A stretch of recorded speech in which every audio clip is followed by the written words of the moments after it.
Bienvenidos a todos, vamos a comenzar. Me llamo Jan, estoy en carga de los proyectos en relación con Latinoamérica en ADASA Internacional y es un real placer tener este evento con ustedes y comenzar esta cooperación entre ADASA y Guatemala. Hemos organizado este evento con la Embajada de Israel en Guatemala para poder compartir la experiencia del Hospital ADASA. Y contamos con la presencia de representantes del Ministerio de Salud de Guatemala y también de doctores y profesionales de salud de varios hospitales en Guatemala. Tenemos presentes también de parte de ADASA Internacional a Jorge Diner, el director asociado de ADASA Internacional, y de parte del Hospital ADASA a la doctora Malena Cohen, que es la jefe de la Unidad de Neumología Pediátrica y del Centro de Fibrosis Quística, y el profesor Vernon Van Herden, el director de la Unidad de Cuidados Intensivos. El evento va a ser en español, pero el profesor Van Herden no habla español, entonces va a hablar en inglés y lo vamos a traducir en español para que todo el mundo pueda entender. Y si alguien tiene una pregunta durante el evento, la puede poner en el chat, escribir en el chat y vamos a contestar a esa pregunta. Para comenzar, le voy a dar al micrófono a Naama Levy, la viceembajadora y cónsul de la Embajada de Israel en Guatemala. Gracias y buenos días a todos los que están aquí en Guatemala y casi buenas noches a los que están en Israel. Quiero primero que todo agradecer a ADASA Internacional, agradecer al Hospital de ADASA por tener ese tiempo en Guatemala para compartir. Cuando escuché que ADASA Internacional hacen esos webinars en muchos países en el mundo y comuniqué con Jan, fue increíble su actitud y su voluntad de realmente apoyar en una forma instante y con mucha motivación. Así que quiero también agradecer a Jan personalmente por apoyarnos en coordinar eso. Quiero agradecer también a los doctores que están aquí con nosotros de parte de Israel. Gracias a la doctora Malena Cohen, gracias por el profesor Van Herden, gracias por el tiempo que sé que para todos ustedes ese tiempo vale bastante y todos están muy ocupados. Así que muchas gracias. Y de parte de la embajada quiero agradecer a Ivana Gándara, que es nuestra coordinadora de cooperación, que nos apoyó mucho con coordinar eso. Y realmente ver a ADASA Internacional para nosotros es mostrar el espíritu israelí, de siempre apoyar y ser luz para las naciones, especialmente a los países que son tan amigos y tan aliados como Guatemala. Así que muchas gracias, no quiero gastar más de su tiempo, espero que todos nosotros podamos aprovechar de este webinar. Gracias. Muchas gracias, Naama, es un placer realmente. Muchas gracias, Naama, es un placer realmente comenzar esta colaboración y trabajar contigo. Le quiero dar la palabra ahora al doctor Juan Castro Quiñones para un resumen de la situación en Guatemala y no lo veo aquí en la lista, entonces no sé si está con otro nombre, si me puede mandar un mensaje para que le puede dar la palabra.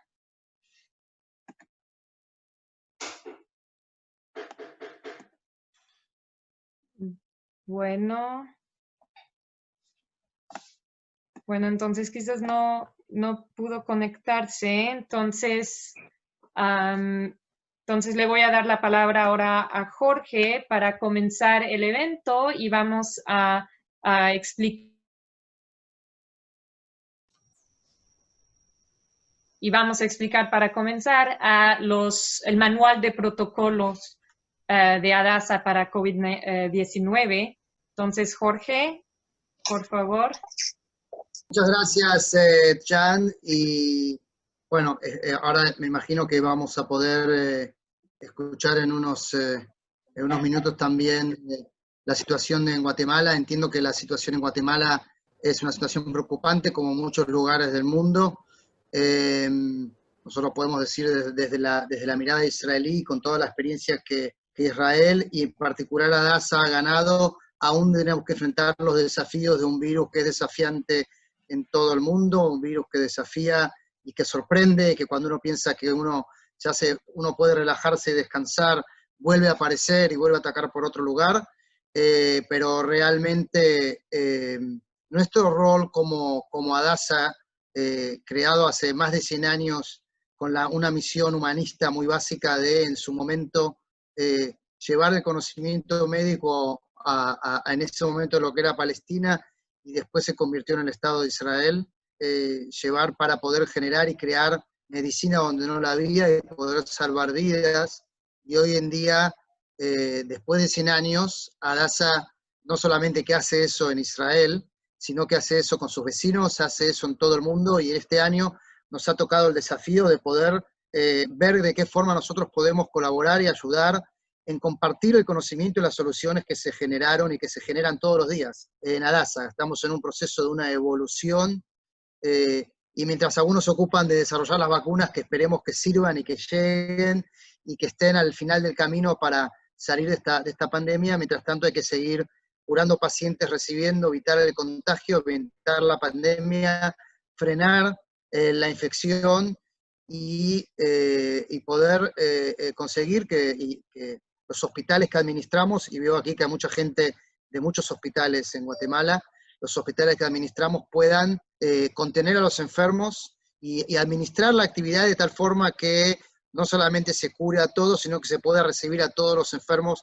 que necesitan ayuda, que es uno de los grandes desafíos y que en muchos lugares del mundo representa la diferencia entre poder contener la mortalidad del virus y en los lugares donde no se pudo contener, no porque el enfermo era un enfermo que de cualquier forma iba a morir, sino porque no había suficiente capacidad para contenerlos.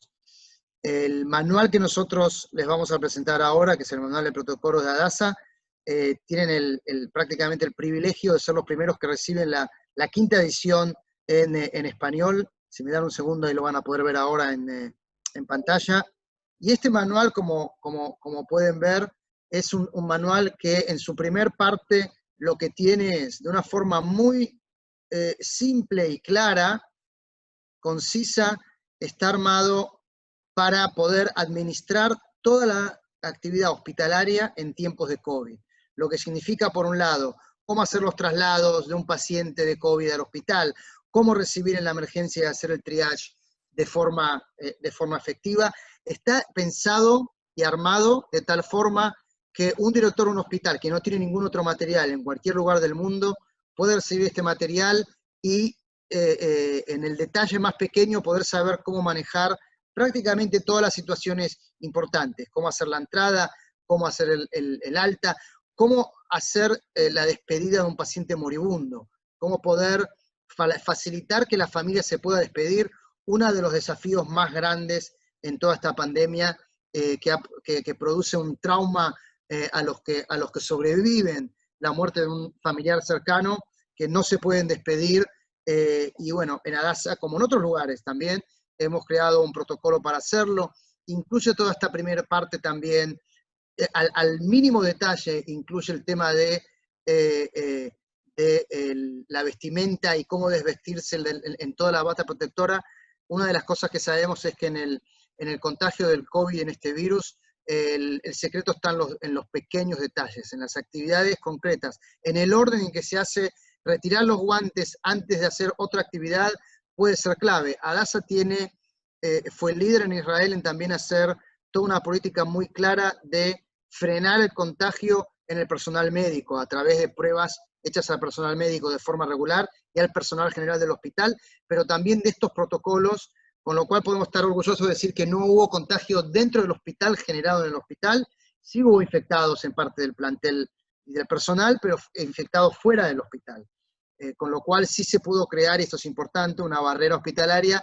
Una de las grandes crisis, no conozco todavía cómo es la situación en Guatemala, pero lo hemos visto en otros países de Latinoamérica donde hemos compartido este material, es que uno de los problemas es la infección dentro de los hospitales, y cómo la infección de otros hospitales provoca, por un lado, un problema sanitario en el personal que se infecta, pero también una falta de personal para atender a los pacientes que entran y que necesitan atención cuando uno tiene que poner en cuarentena una planta completa de parte de un hospital.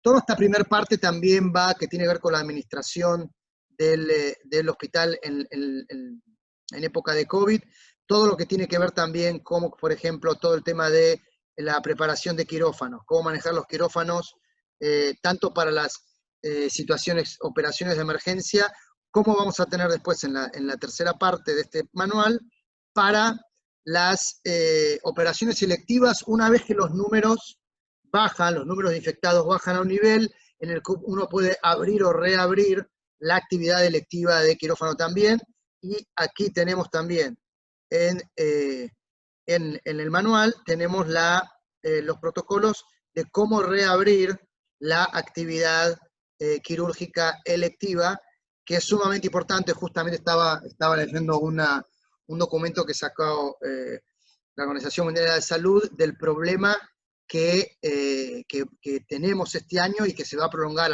el año que viene en enfermedades graves como tuberculosis, SIDA, porque mucha gente no recibe la atención que necesita en esas enfermedades, y se calcula que se va a duplicar el número de enfermos de estos problemas grandes, infecciones grandes que infectan también y por la que mueren millones de personas por año.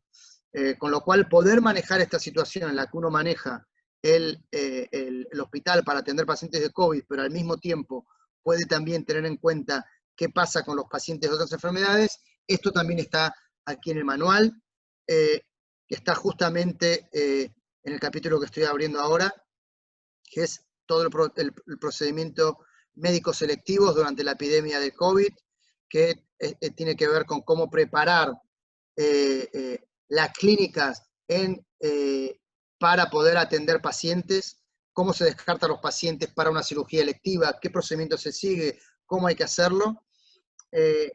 También incluyen lo que sería acá el capítulo 6, pero bueno, lo que fue la tercera edición.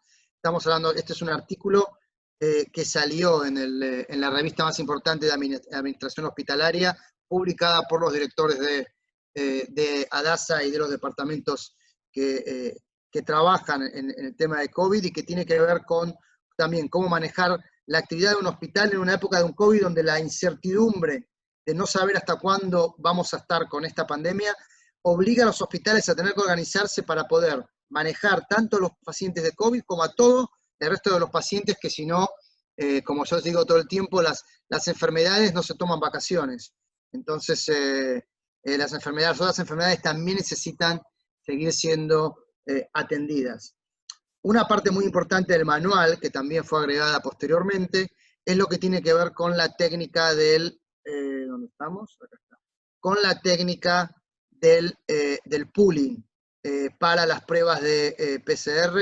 No sé si es algo que se está haciendo en Guatemala. La técnica del pooling se ha demostrado muy útil en la identificación de casos negativos y en el aislamiento de casos positivos.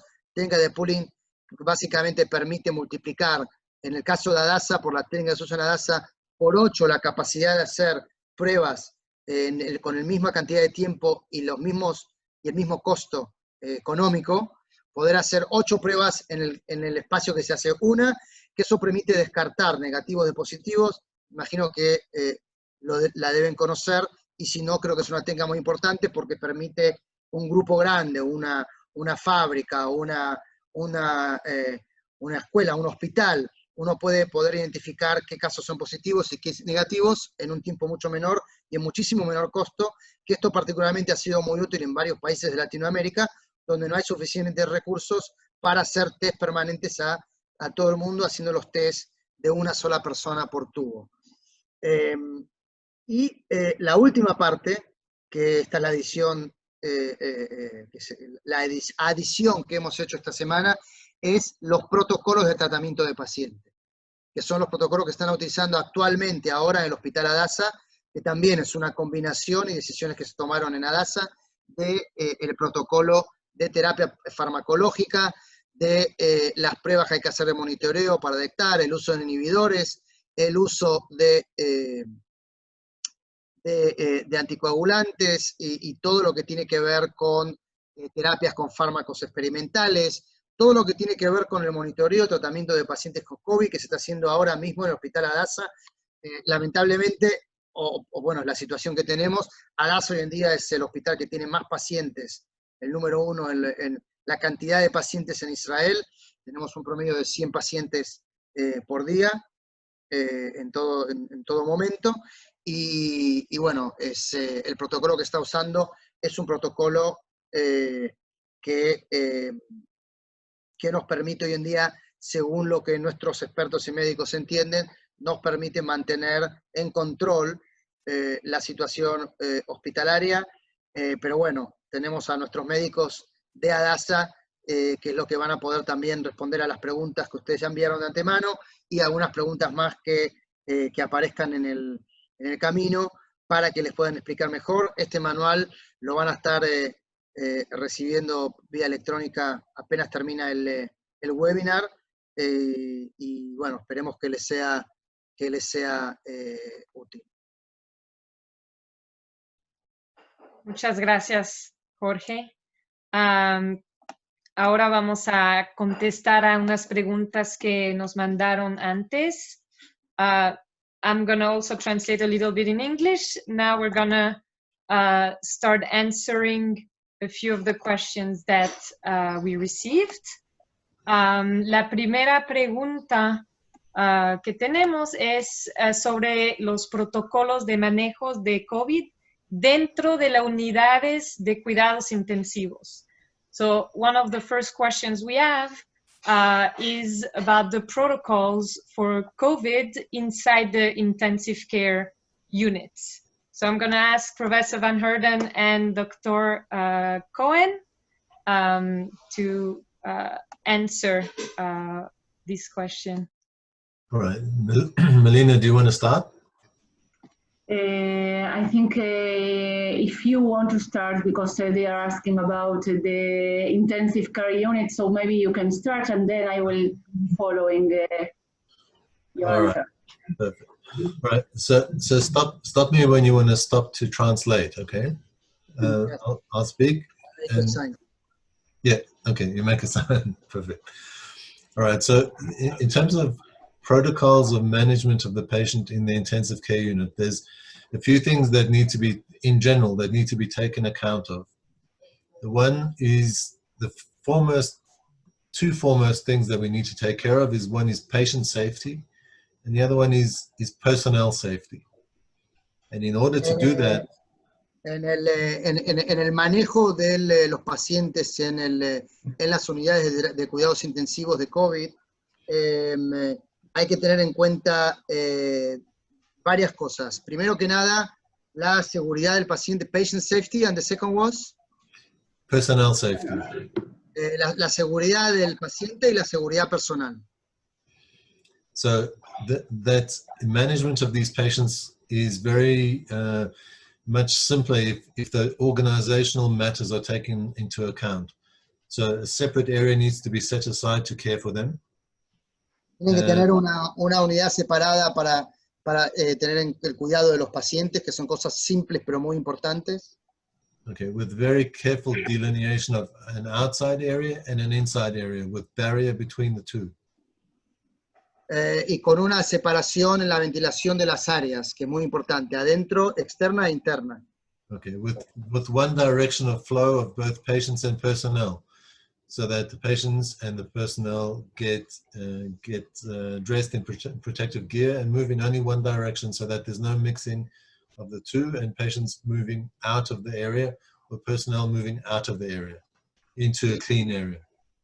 Entonces tiene que haber siempre una sola dirección, no una dirección de ida y vuelta, sino una sola dirección, tanto para pacientes como para personal en todo el tema del traslado. Okay, the next thing is making sure that whichever area you set up is set up properly in terms of equipment and, more importantly, personnel. This is one of the things we found in our hospital, was that finding the equipment is easier somewhat then finding the personnel that can man the area. Okay.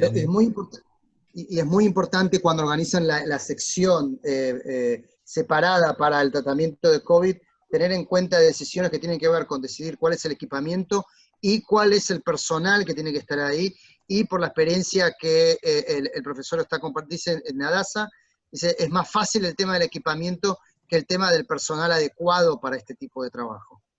And what we've known for a long time, and what we discovered again, was how important the nursing staff are. You need very dedicated and skilled nurses to look after these patients because they're complicated and they're very sick. Y una de las cosas más importantes es el cuerpo de enfermeros o enfermeras, porque realmente no solo es un tema de tener la dedicación y al mismo tiempo tener los conocimientos, las herramientas para poder atender los casos complejos que representan estos pacientes. Okay, so once the area and the personnel have been set up, then the next thing to take into account are the types of patients that we're dealing with. So we divided these patients into simple or easy patients, intermediate patients, and then very sick or critically ill patients. Y una de las cosas importantes para organizarse es tener en cuenta el diferente tipo de pacientes que se reciben en estas unidades. Y nosotros nos organizamos en pacientes simples, de casos simples, casos intermedios y los casos graves. All right, and what we need to take into account, and what we learned very quickly, was that the patients can escalate from being very simple to being critically ill in a very short time, within hours to less than a day sometimes. Y lo que nosotros aprendimos también con nuestra experiencia es que el paso de ser un caso simple a un caso muy grave puede pasar muy rápido en este virus. Quiere decir que puede ser muy pocas horas en que un caso que considerado simple pasa a ser un caso muy grave y que puede llevar menos de un día en que ese proceso pase. So any patient who's requiring oxygen therapy, whatever kind of oxygen therapy, needs to be watched very closely, because these patients can collapse, as I say, within a few hours, from being talking and looking okay to being intubated and being near death. So monitoring is very important. Y el rol del monitoreo del paciente es muy importante, porque pacientes que están con terapia de oxígeno mínima y que pueden estar todavía hablando y con los ojos abiertos, pueden pasar de un momento al otro a tener un colapso que los lleva a estar intubados y prácticamente terminales. So with regard to the critically ill patients, the sort of points that I'd like to emphasize are that when a patient collapses, or when he looks like he's going to need intubation, they're often very dehydrated. So they need rehydration quite actively before intubation. Una de las cosas importantes que nosotros vimos es que cuando un paciente se ve que está colapsando, una de las cosas más importantes antes de la intubación es la rehidratación, que es crítico para este paso del paciente a una situación grave. Okay. The next part of the protocol is all intubations are done by rapid sequence intubation with full protective gear, obviously, for the person doing the intubation, and minimal time of bag and mask ventilation to prevent contamination of the environment. El protocolo de intubación, el protocolo que se usa en Hadassah es de intubación de secuencia rápida, por supuesto con todo el equipo protector, vestimiento protector, y generando toda la actividad de forma también muy rápida para evitar la contaminación. Okay. After intubation, mechanical ventilation usually involves fairly high levels of PEEP, protective lung ventilation with smaller tidal volumes, often the use of nitric oxide to improve oxygenation. Malena, can you translate that part that has like some more medical? Yeah, nitric oxide gas to improve the oxygenation. Para mejorar la oxigenación se usa el óxido nítrico. Exactly. All right, so they often need a high concentration of oxygen, nitric oxide in addition, and these patients routinely get put in the prone position to try and improve oxygenation. And prone positioning of patients often helps them like this. Prone position es una posición como para mejorar la ventilación de los pacientes, es lo que se usa generalmente en estos casos. Yeah. And leaving patients in the prone position, we might leave them in that position for 16 hours a day, taking care of pressure areas like on the forehead, the nose, the elbows, and the knees. O sea, los dejan en esa posición de prone position por más o menos 16 horas al día, cuidando de ciertas zonas en el cuerpo, digamos, de la presión en esas zonas. Okay, so that's with regard to rapid sequence intubation, mechanical ventilation. In terms of drug therapy, which is a part of the protocol, the two most important things are dexamethasone, which we give twice a day. En términos de la actividad farmacológica, el tratamiento el protocolo que está usando Nadasa está basado en dos drogas. Uno el dexametasona. Yeah. Se da twice a day. You said twice a day, yeah? Twice a day, yeah. Se da 2 veces por día. Okay, the other thing that we try and give to everyone, depending on drug availability, it's not always available, is antiviral therapy, which is remdesivir. Y lo otro es el antiviral, que no lo damos si está disponible, no siempre está disponible, que es el remdesivir. Okay. When a patient comes to intubation, we know that this is going to be a long process. These patients remain intubated for 2 or 3 weeks before they can be woken and weaned.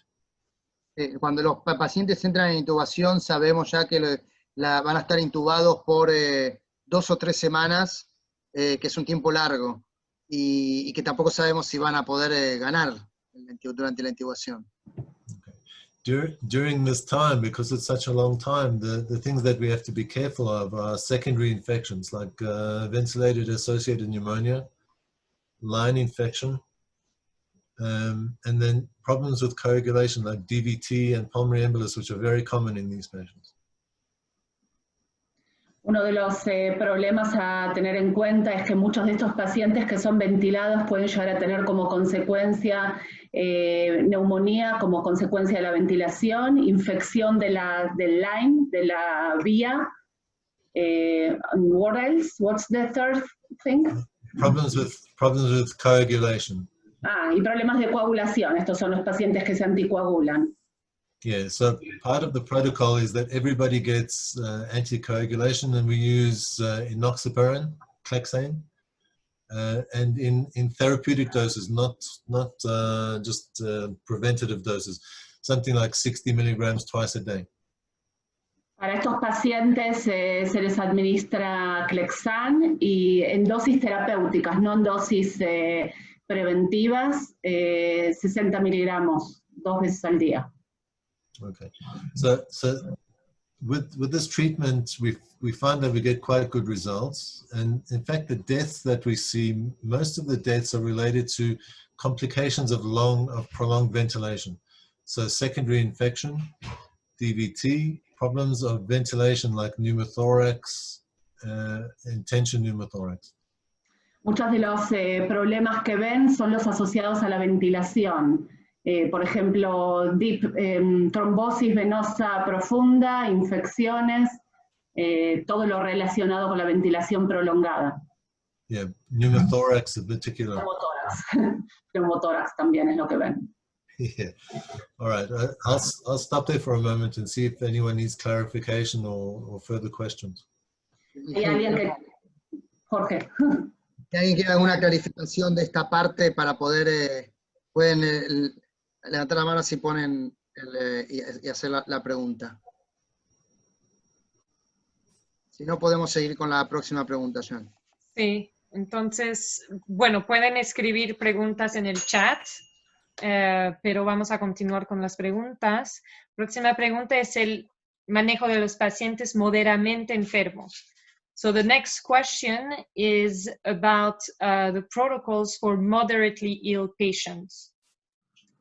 Okay.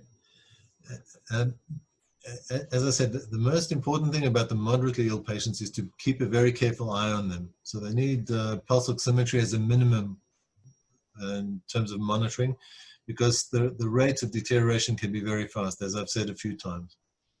Pero lo más importante para el tema de los pacientes moderados es el monitoreo, porque como dijo antes, el paso de ser moderado a ser grave puede ser muy rápido, y si uno no mantiene bien el monitoreo, entonces uno no ve ese paso y ese puede ser muy grave. Okay, in terms of specific therapy, it's mostly supportive therapy. So again, antiviral therapy if indicated, steroids, dexamethasone again if indicated, to try and prevent progression, and oxygen therapy, which I'll talk about in a second. Y el tratamiento para moderados incluye el uso tanto de los corticoides como de los antivirales, y de una oxigenación mínima si hace falta también para mantener al paciente bien. Son esas tres cosas. Okay. In terms of oxygen therapy, we use a range of oxygen therapy depending on the severity of the patient. So Yeah. things starting with nasal cannula oxygen, face mask oxygen, which unfortunately both of those provide dry gas and can is uncomfortable for patients. So what we found very effective is high flow nasal oxygen, where we use devices. There are various devices on the market. Airvo is one of them, Vapotherm, and various others which provide high flow oxygen of 40 to 60 liters per minute and oxygen concentrations of 60%. Elena? Okay. Bueno, lo que se usa es cánulas nasales o face mask, pero muchas veces es poco confortable para los pacientes. Entonces hay diferentes métodos comerciales, el Airvo, por ejemplo, que se mantiene con un 60% de oxígeno. Eso es lo que se usa. Okay, if there's progression beyond that, we haven't had great results using non-invasive ventilation, using things like CPAP or BiPAP, either by a mask or hood, okay, because we find that patients progress from high flow nasal cannula to intubation. That's the next step. Dicen que el resultado con la ventilación no invasiva no siempre es tan bueno, que muchas veces ven que los pacientes de usar nasal cánula muy rápidamente pasan a la respiración invasiva. Just with regard to patients that come to intubation, as I said, it needs to be done as quickly as possible with as least contamination of the environment as possible. So the person most skilled at doing intubation should be doing the intubation. It shouldn't be done by someone who's not used to it. Uno de los temas importantes es lo que decía anteriormente, que tiene que ser una intubación muy rápida, con la idea es que lo hagan gente que está con expertise, que sepa hacerlo, como para realizarlo en el menor tiempo posible y contaminar el ambiente de las personas lo menos posible. Okay, I'd just like to add a word of caution about these patients. Just because they happen to be COVID positive doesn't mean that they don't have other conditions like congestive heart failure, for instance, fluid overload from another cause, renal failure, which might be in the background. And because we become so focused on the COVID test, we forget to treat them for the other condition.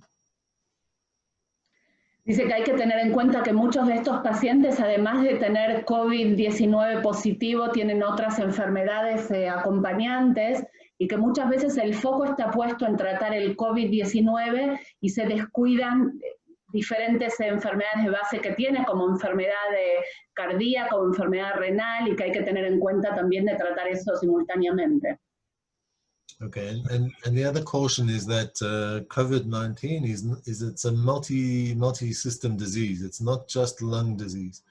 So that although lung disease is what brings them to our attention, they often have some renal failure, they have kind of cardiac failure, they can become delirious. It has all kinds of effects on different organs.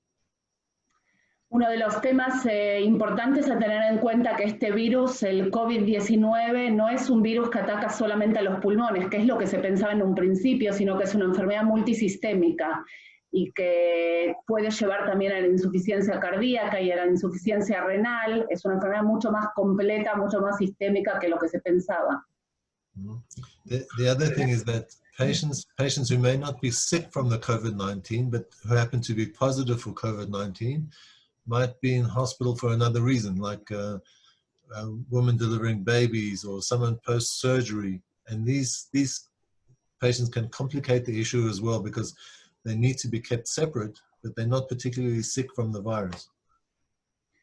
Y muchas de estas personas que tienen el COVID-19, pero por ejemplo son personas que vinieron por una operación o una mujer después de un parto, hay que tener en cuenta este estado también, de que no se deteriore por la otra razón, digamos. And then, Melina, more in your category, we might have patients like young children, for instance, who might be sick with a virus and whose parents have to be with them, you know, as a compassionate thing. And the parents are not sick and you need to keep them protected from the sick children. That's also another issue. Cuando los chicos se enferman, los pacientes pediátricos, hay que tener en cuenta que están con los padres, hay que cuidar también de ver cómo se maneja el tema de los padres, ¿no? Que se pueden contagiar y hay que tratar también ese tema de ellos. All right. Do you have the next question?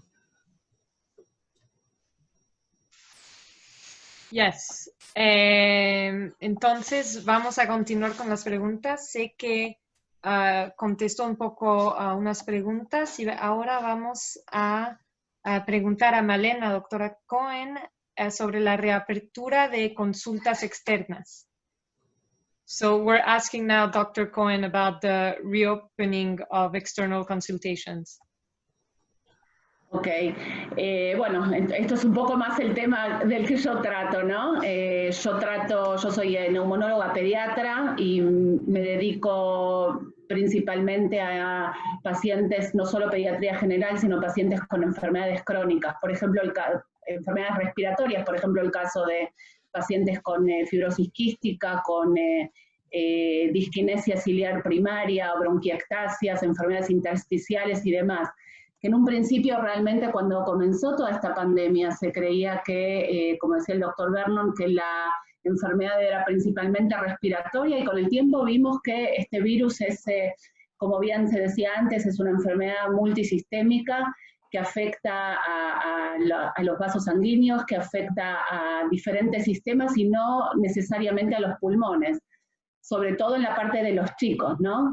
Lo que nosotros hicimos con el tema de los consultorios externos, bueno, primero que nada, todos los pacientes que ya vienen con enfermedades de base respiratorias o diferentes tipos de enfermedades sistémicas, ya sea diabetes, enfermedades renales, enfermedades respiratorias de todo tipo, tratamos de mantenerlos con el mayor cuidado posible en las casas. Y en un principio, cuando no se conocía muy bien cuál era el significado, sobre todo en los chicos también, se trataba de que las consultas se hagan por otros medios, por ejemplo, consultas por teléfono, por Zoom, por WhatsApp, por videos y demás, pero las clínicas nunca fueron cerradas. La clínica nuestra estuvo abierta constantemente, si bien en un principio los pacientes prácticamente que no acudían, sobre todo los pacientes estables trataban de no acudir, nosotros también teníamos miedo y ellos tenían miedo, pero estuvo totalmente abierta en todo momento. En lo que respecta a mi ámbito, la parte respiratoria, todo lo que tiene que ver con la función pulmonar, todo lo que tiene que ver con las nebulizaciones, todo lo que sea, digamos, partículas aéreas que se pueden llegar que puedan dispersarse y puedan contagiar a pacientes, a los acompañantes y al personal, fue suspendido todo. Se trató de, por ejemplo, todo lo que sea terapia respiratoria, que se realice en forma, si es que era necesario usar un nebulizador, entonces el paciente solo en una habitación, sin contacto con nadie.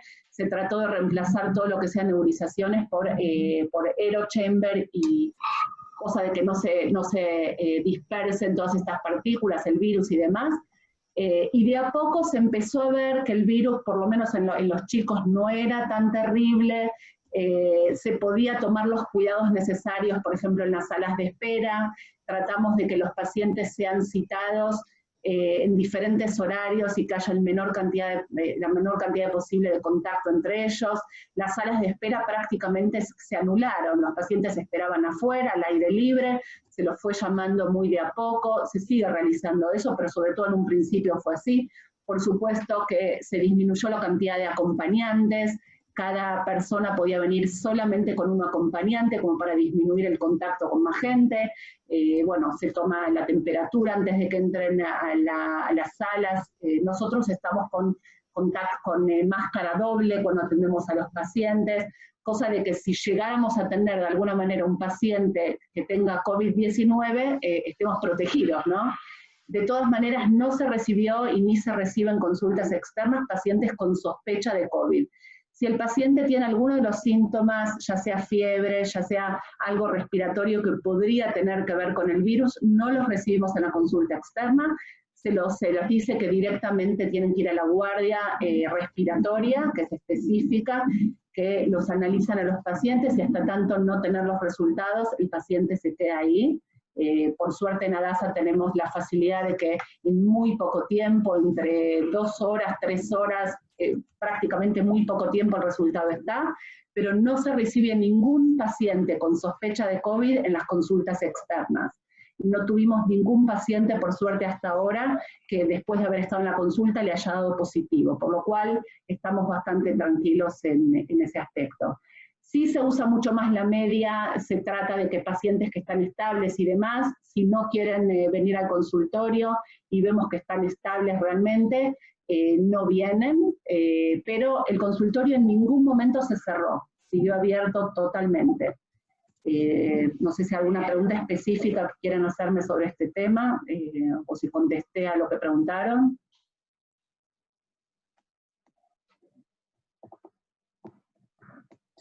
Ok, gracias. Tenemos muchas preguntas y las tenemos en el chat y vamos a hacer todo lo posible para darlas a los doctores y para mandar por email las respuestas con la grabación de este evento y también el manual de protocolos.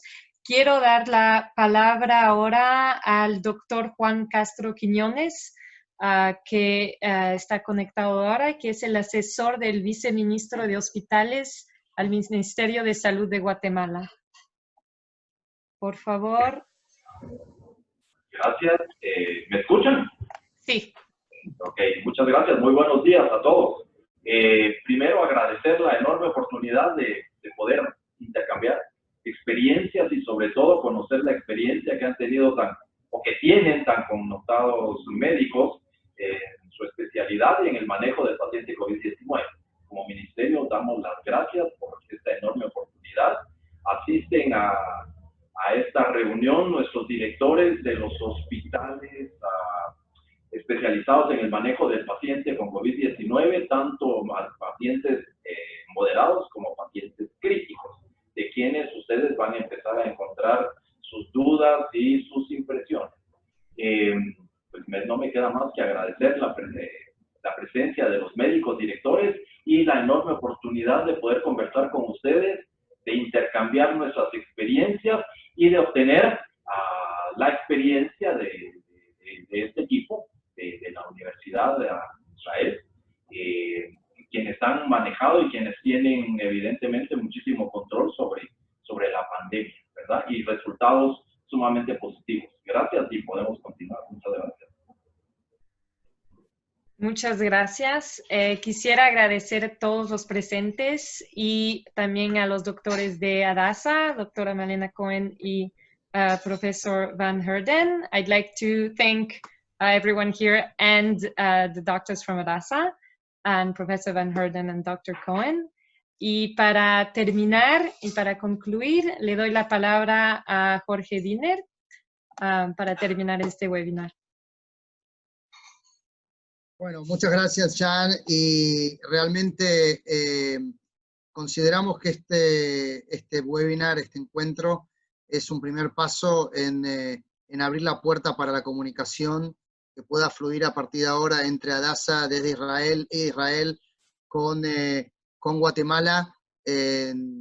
Nosotros estamos aquí para poder compartir soluciones y para poder compartir conocimiento, intercambiarlo y que sepan que desde ADASA somos un centro de referencia para ustedes también y que para cualquier otra dudas, preguntas que tengan, van a recibir el manual, van a tener una también una dirección de email con la que están en contacto para hacer consultas que podamos pasarle directamente a nuestros expertos, a nuestros médicos, y que bueno, que no solamente sea el comienzo de una colaboración para cooperar en soluciones para esta pandemia que estamos viviendo, sino que sea el comienzo de una cooperación de largo plazo para garantizar y mejorar la salud de todos nuestros pueblos, desde Israel, en Guatemala y juntos para el resto del mundo.